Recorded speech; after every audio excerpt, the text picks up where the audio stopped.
ഇന്ന് നമ്മൾ ഡിസ്കസ് ചെയ്യാൻ പോകുന്നത് ലേണിംഗ് ഡിസബിലിറ്റിയെ പറ്റിയാണ്.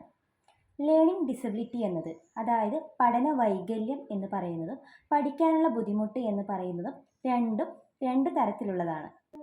പഠന വൈകല്യം അഥവാ ലേണിംഗ് ഡിസബിലിറ്റി എന്നതുകൊണ്ട് ഉദ്ദേശിക്കുന്നത് ആവറേജ് IQ ഇൻ്റലിജൻസ് ഉണ്ടായിട്ടും കുട്ടിക്ക് പഠിക്കാനുള്ള ആ ഒരു മേഖലയിൽ മാത്രം എന്തെങ്കിലും തരത്തിലുള്ള ഡിഫിക്കൽട്ടീസ് ഉണ്ടാകുന്നതിനെയാണ് നമ്മൾ ലേണിംഗ് ഡിസബിലിറ്റി എന്ന് പറയുന്നത്.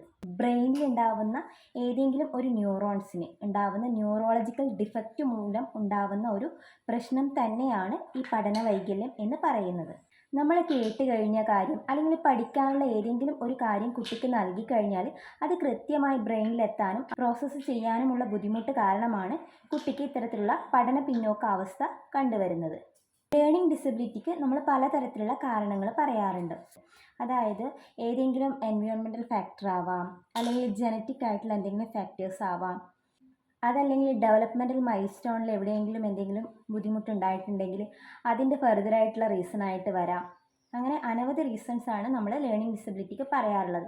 അതുപോലെ തന്നെ സൈക്കോളജിക്കലായിട്ട് കുട്ടിക്ക് എന്തെങ്കിലും പ്രശ്നങ്ങളുണ്ടെങ്കിൽ, അതായത് ഇപ്പോൾ ഫാമിലി ഇഷ്യൂസ്, റിലേറ്റീവ് ഇഷ്യൂസ്, അങ്ങനെയുള്ള കാരണങ്ങളൊക്കെ നമുക്ക് പഠന വൈകല്യത്തിൻ്റെ റീസൺസ് ആയിട്ട് പറയാവുന്നത്. ലേണിംഗ് ഡിസബിലിറ്റി തന്നെ നമ്മൾ പല ടൈപ്സ് ആയിട്ട് പറയാറുണ്ട്. മെയിനായിട്ട് നമ്മൾ പറയുന്നത് ഡിസ്ലെക്സിയ എന്നുള്ളതാണ്. ഡിസ്ലെക്സിയ എന്നുള്ള ടേം കേൾക്കുമ്പോൾ തന്നെ നമുക്ക് മനസ്സിലാവും വായിക്കാനുള്ള ബുദ്ധിമുട്ടിനെയാണ് നമ്മൾ ഡിസ്ലെക്സിയ എന്ന് പറയുന്നത്. അതായത് ഇപ്പോൾ ഒരു സെൻറ്റൻസ് അല്ലെങ്കിൽ ഒരു സ്റ്റോറി വായിക്കാൻ കൊടുത്തു കഴിഞ്ഞാൽ അതിൻ്റെ ചില ഭാഗങ്ങൾ വിട്ട് വായിക്കുക, സ്കിപ്പ് ചെയ്യുക, അതുപോലെ തന്നെ ഫുൾ സ്റ്റോപ്പ് ഇടേണ്ടത്, ക്വസ്റ്റ്യൻ മാർക്ക് ഇടേണ്ട സ്ഥലത്തൊക്കെ ആ ഒരു എക്സ്പ്രഷൻ ഇടാണ്ട് വായിക്കുക, ലൈൻസ് കംപ്ലീറ്റ് സ്കിപ്പ് ചെയ്യുക, സെൻറ്റൻസ് സ്കിപ്പ് ചെയ്യുക, ഇതൊക്കെയാണ് മെയിനായിട്ട് ഡിസ്ലെക്സിയയുടെ സിംറ്റംസ് എന്ന് പറയുന്നത്. അതുപോലെ തന്നെ അടുത്ത ടൈപ്പാണ് ഡിസ്ഗ്രാഫിയ എന്ന് പറയുന്നത്. ഇപ്പം വായിക്കുന്നതിൽ പറഞ്ഞിട്ടുള്ള അതുപോലെ തന്നെ എഴുത്തിലുള്ള ബുദ്ധിമുട്ടാണ് ഡിസ്ഗ്രാഫിയയിൽ ഉണ്ടാവുന്നത്. അതായത് എന്തെങ്കിലും ഒരു സെൻറ്റൻസ് ടീച്ചർ ഇപ്പോൾ ക്ലാസ്സിൽ പറയുന്ന സമയത്ത് അത് പെട്ടെന്ന് എഴുതാൻ പറ്റാണ്ട് വരിക, അല്ലെങ്കിൽ ഏതെങ്കിലും വേർഡ്സ് സ്കിപ്പ് ചെയ്യുക, സെൻറ്റൻസ് സ്കിപ്പ് ചെയ്യുക,